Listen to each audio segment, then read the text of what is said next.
Why would someone drag a gas generator across a fragile creek bank, crushing a nest of rare frog eggs, and laugh when told it's a protected wildlife zone?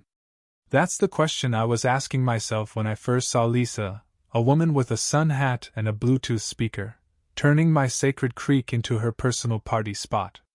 It wasn't just a creek to me, it was a sanctuary, a piece of my grandfather's legacy, home to speckled frogs I'd spent 6 years getting federally protected. But to her, it was just mud and water, a backdrop for her nature retreat. That's when I knew Lisa wasn't just clueless, she was a one-woman wrecking crew with Wi-Fi and zero respect. It all started on a quiet morning, the kind where sunlight weaves through cottonwood branches and dew clings to tall grass like tiny diamonds. I was sipping black coffee from a thermos, tracing otter tracks near the water's edge, when the grind of tires shattered the calm. A hulking RV, white with garish purple decals, lumbered down the old fire road I chained off last spring. The chain? It was in the dirt, sliced clean with bolt cutters. I blinked, half thinking I was imagining things, but there she was, Lisa, stepping out with stiff blonde hair, arms loaded with folding chairs and citronella candles. A yappy dog in a rhinestone vest trailed her, already digging near a turtle nesting pit. I froze, hoping she'd realize her mistake and leave. Instead, she planted her feet and yelled, "Finally, a riverfront getaway I deserve!" I approached slow, careful not to spook her or that dog, which was now tearing into the soil. "Hi," I said, keeping my voice steady. "I'm Tom. This is private land, protected by state and federal conservation orders. I can help you turn around." She stared at me like I'd claimed the moon. "You can't own nature," she scoffed, arms crossed. "This isn't HOA land, so I can camp here. I know my rights." I held up my map. "That's exactly why you can't. This is my property, and this creek's a registered endangered habitat." She gave a tight, mocking smile. "Unless you're arresting me, I'm staying. Send whoever you want." Then she walked off, her dog trailing a torn bag of beef jerky. When I saw her set up a chemical toilet 10 feet from the creek, I nearly dropped my thermos. Back at my farmhouse, I sat on the porch swing, trying to calm my racing heart. This land wasn't just dirt, it was where my grandfather taught me to spot deer tracks, where my late wife and I picnicked by the bend. I'd worked years with environmental groups to protect the frogs, turtles, and otters who called it home. They were family. And now Lisa was turning it into a festival ground. I called the county wildlife office. They knew me by name. "Don't approach her again," the woman on the line said.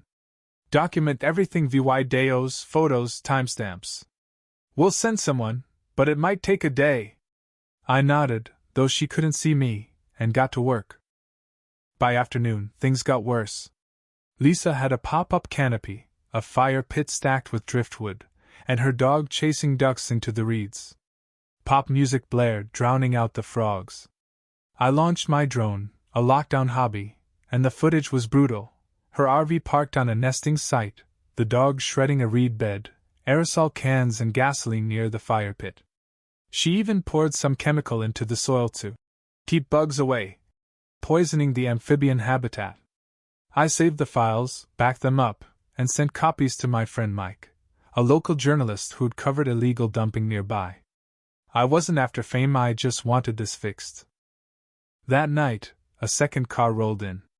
Lisa's friends, calling it Creek Fest, arrived with glow necklaces and sleeping bags, trampling moss beds where frogs had just laid eggs. I stood behind my curtains, camera rolling, my heart pounding with a quiet, righteous fury. Wildlife has no voice, but I did. And Lisa was about to learn how loud mine could get. The next morning, the creek felt wrong. No frog chirps, no herons at dawn, just the hum of Lisa's generator, and her friends laughing about lousy cell service. I walked the ridge, noting tire ruts, a tarp slung over turtle burrows, and plastic cups floating downstream. This wasn't just rooty, it was criminal. I'd mapped breeding times for 4 amphibian species, coordinated with agencies to protect this waterway. Lisa had obliterated that in a day. I set up trail cams, one aimed at her RV's waste hose leaking into ferns, another at her fire pit near dry brush. I clipped a body cam to my overalls and flew the drone again. I wasn't paranoid, I just knew Lisa would twist any story to suit her. I called the Regional Wildlife Unit.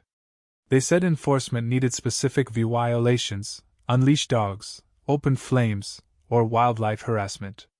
I didn't wait long. Her dog was barking at a nesting bird, digging where frog spawn lay. A guest poured citronella oil into the soil. I hit record. But I wanted more than fines, I wanted accountability. So I called Sarah, a Conservation League volunteer with a camera like an extra limb. She arrived that afternoon, walking my property's edge like a hiker, snapping photos of flattened reeds, soda cans in the creek, and moss beds torn apart. "This is more than enough," she whispered, giving me a nod. That night, I hid a camera in a bird box with night sound and sound. I staked laminated signs around her camp. Protected breeding zone. No flames, no dogs, no chemicals. Violators prosecuted. They were bold, with the state's seal and my steward ID.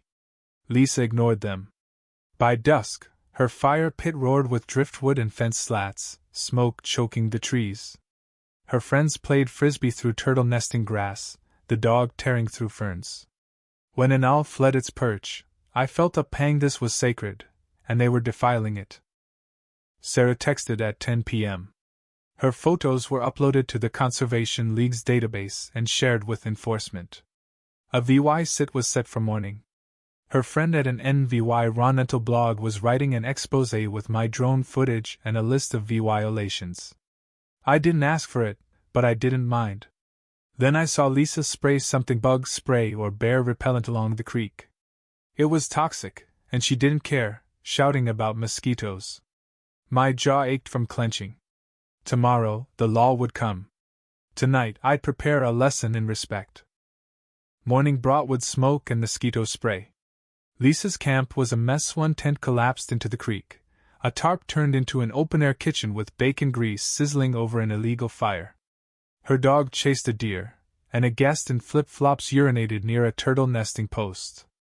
My drone captured it all: the campfire, the waste hose, the dog, the disrespect. At 8:15, a silver truck with a conservation seal pulled up. Ranger Dan, soft-spoken but sharp, met me on the ridge. I handed over memory cards, my logbook, and a map with damage circled. He frowned at the photos, noting soil samples for chemical tests. "Has she been warned?" he asked. "Yes," I said. "She dismissed it." He whistled. "This'll be interesting." By 9 o'clock, 2 more vehicles arrived, state and federal enforcement. Officers walked down slowly, one with a clipboard, another with a testing kit, a third with a GoPro. Lisa waved, offering eggs and toast, thinking they were park rangers. They weren't amused. They asked her name, permission status, and awareness of the protected zone. Her excuse is ignorance, no signs. My rudeness fell apart. "We've seen the footage," an officer said, listing fines: illegal camping, soil contamination, leash violations, waterway obstruction. Lisa's voice rose, demanding who reported her. The officer pointed to me. "You old creep, you set me up!" she screamed. I stood silent, arms crossed, watching justice catch her arrogance. They gave her 30 minutes to leave.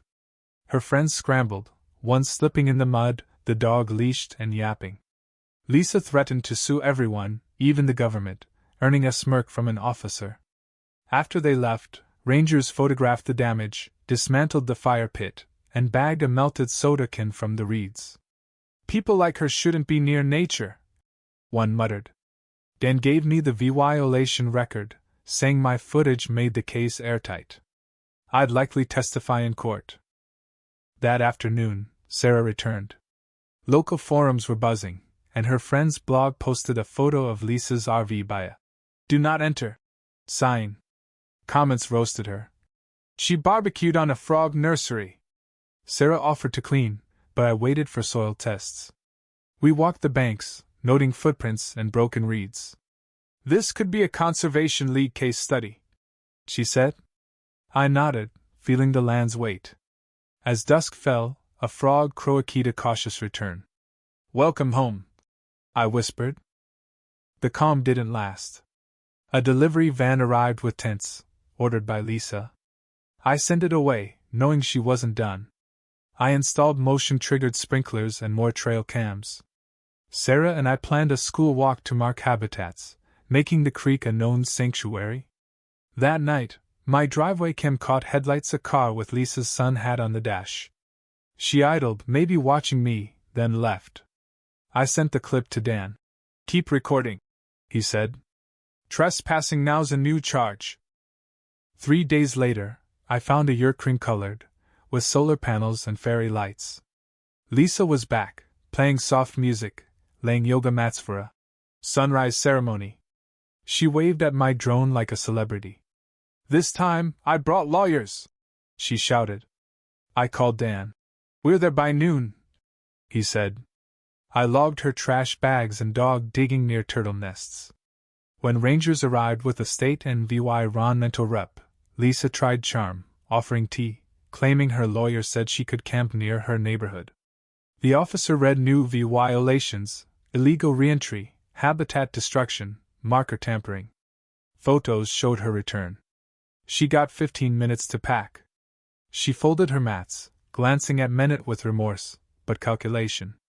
This isn't over, Dan warned. Lisa filed a CIVYL grievance, claiming harassment and public access rights. My attorney saw it as a chance to expose her. We countersued for defamation, damage, and ecological violations. Sarah's report and the blog's follow-up fueled public support.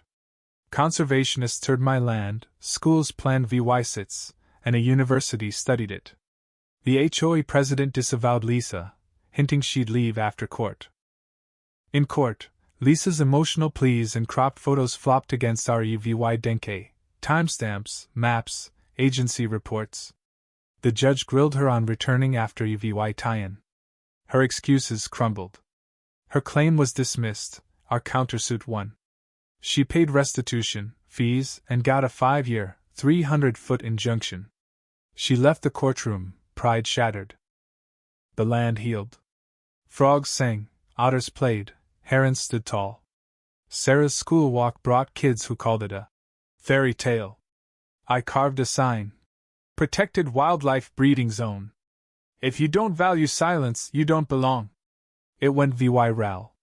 Strangers volunteered, schools made posters. I wondered if Lisa learned anything. Maybe she hesitated by another creek. I'd never know. One evening, I sat by the creek with my wife's photo album, her sketches of frogs glowing under my lantern. Fireflies danced, a fox barked, and the water whispered. I hung a second sign. Welcome to those who walk with respect. The creek wasn't just mine, it was a shield, stronger than ever, answering arrogance with quiet, relentless truth.